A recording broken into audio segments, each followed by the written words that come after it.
السلام علیکم ناظرین، میں ہوں احسان خان اور آپ دیکھ رہے ہیں ہمارا YouTube channel Ehsan reaction with Ehsan. Dear viewers, سعودی عرب کی طرف سے بڑا اعلان سامنے آیا ہے۔ اس اعلان کے بعد بنگلہ دیش میں خوشی کی لہر دوڑ چکی ہے۔ جی ہاں، اس اناؤنسمنٹ کے بعد بنگلہ دیشی حکومت نے بھی سعودی عرب کا خیر مقدم کیا ہے، سعودی حکومت کا شکریہ ادا کیا ہے۔ ویورز، بنگلہ دیش پدما برج کی وجہ سے پہلے ہی بہت زیادہ توجہ حاصل کر رہا ہے دنیا کی، اور اس میں کوئی شک نہیں ہے کہ دنیا بھر میں پدما برج کو سراہا بھی جا رہا ہے، اپریسیشن بھی ہو رہی ہے۔ روس، چائنا، امریکہ، بھارت، جاپان بنگلہ دیش کے اوپر نظر جمائے ہوئے ہیں۔ لیکن بات کریں سعودی عرب کی ناظرین، سعودی عرب کے بنگلہ دیش کے ساتھ تعلقات، ریلیشنز پہلے ہی بہت اچھے ہیں، لیکن سعودی حکومت کی طرف سے کچھ گفٹس کا اعلان کیا گیا ہے۔ بنگلہ دیش کے لیے وہ کیا انعامات ہیں جو بنگلہ دیش کو سعودی عرب دینے جا رہا ہے؟ نمبر 1، اس پر بات کریں گے، اور پدما برج کے بارے میں کیا سٹانس ہے سعودی عربیہ کا، اس پر بھی آپ کو ڈیٹیل کے ساتھ بتاؤں گا، کیونکہ پدما برج پر کھل کر بات کی ہے سعودی عربیہ نے۔ ناظرین کرام، سعودی عرب ڈریم پروجیکٹ پدما برج میں گہری دلچسپی لے رہا ہے۔ ناظرین، رپورٹ میں آگے بڑھنے سے قبل آپ سے ریکویسٹ ہے، درخواست ہے، اگر آپ نے ہمارے یوٹیوب چینل احسان ریئیکشن کو سبسکرائب نہیں کیا تو چینل کو جلدی سے سبسکرائب بھی کر لیں اور بیل آئیکن بھی پریس کر دیں۔ ڈیئر ویورز، بنگلہ دیش اور سعودی عرب کے جو تعلقات ہیں، ریلیشنز ہیں، نہ صرف 5 دہائیوں پر محیط ہیں، بلکہ بنگلہ دیش کو جب آزادی ملی، تاریخ کے شائقین یہ جان کر خوش ہوں گے کہ مغلیہ دور کا بنگلہ دیش آج کے دور سے کہیں زیادہ پھیلا ہوا تھا۔ عظیم بنگلہ دیش کے اس وقت ناظرین اکرام مغربی بنگال سمیت ہندوستان کی 7 سسٹر ریاستیں بھی شامل تھیں۔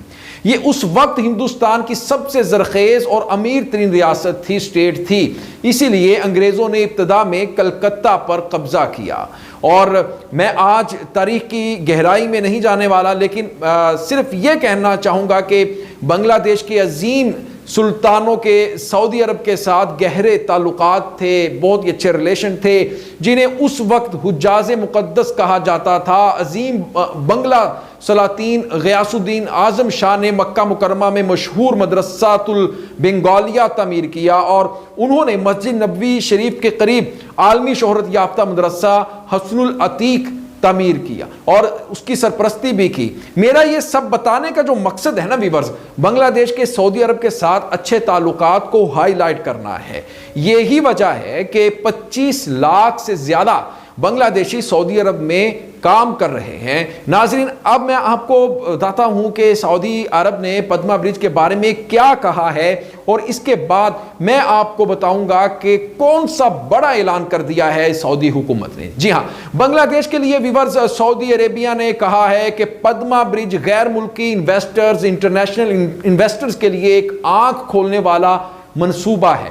پدما برج سعودی کمپنیوں سمیت بین الاقوامی سرمایہ کاروں کی آنکھیں کھولنے میں مدد کرے گا تاکہ بنگلہ دیش کو سرمایہ کاری کی منزل کے طور پر سنجیدہ لیا جائے۔ ویورز، اگر یوں کہا جائے کہ Padma bridge an eye opener to foreign investor, مزید سعودی عربیہ کی طرف سے کہا گیا ہے کہ پدما برج بنگلہ دیش کی سب سے اہم کامیابیوں میں سے ایک ہے، جس نے لوگوں کے خواب کو، سپنے کو، ڈریم کو پورا کرنے میں مدد کی ہے۔ ہم وزیر اعظم شیخ حسینہ کی تعریف کرتے ہیں کہ انہوں نے پدما برج کی تعمیر کے لیے سیلف فنانسنگ کا انقلابی قدم اٹھایا۔ سعودی کمپنیاں تیزی سے بنگلہ دیش کو سرمایہ کاری انویسٹمنٹ کی منزل کے طور پر بڑی غور کے ساتھ دیکھ رہی ہیں، اور امید ہے کہ اس مقصد کے لیے جلد ہی کچھ واضح اقدامات دیکھنے کو ملیں گے۔ مزید کہا کہ پدما برج قومی اور انٹرنیشنلی سطح پر ایک منفرد منصوبہ ہے، اور اس سے بنگلہ دیش کو مستقبل میں مزید بنیادی ڈھانچے کی تعمیر میں مدد ملے گی۔ یہ ناظرین بنگلہ دیش کو اعلیٰ مقام پر پہنچا دے گا۔ ویورز، سعودی عرب کے ایمبیسیڈر عیسیٰ یوسف نے یہ تفصیلات بتائی ہیں، اور اب آپ کو میں بتاتا ہوں سعودی عرب کی طرف سے جو انعامات کا اعلان کیا گیا ہے، جو گفٹس کا اعلان کیا گیا ہے۔ ویورز، 2 مساجد پدما برج پر بنانے کا اعلان کیا ہے سعودی عرب کی طرف سے، اور شاہ سلمان بن عبدالعزیز اور ولی عہد شہزادہ محمد بن سلمان کی جانب سے۔ جی ہاں، سفیر نے